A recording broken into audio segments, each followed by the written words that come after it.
So it goes without saying that we would definitely take the bike, the ATV, off the pallet that it came on, because as you could see here, the pallet is all broken up.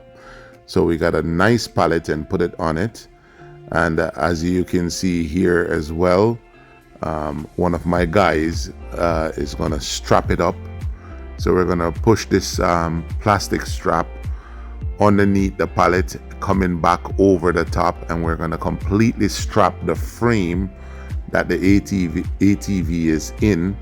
We're gonna strap it onto this new pallet, after which we're gonna take the surrounding cardboard, we're gonna put back on it. We're gonna run tape all over the cardboard, then shrink wrap around it.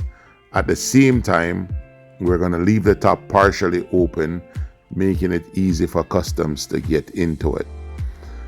So we're gonna go ahead and push the strap under the bottom here and come over the top.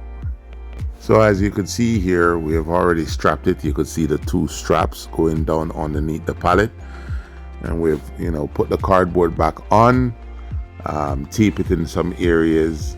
As you notice, the flap, we lightly tape it, so we're making it easy for customs to pitch it open and get in there and do their inspection, an inspection of the VIN number, etc. This is how we treat our customer package with the utmost care.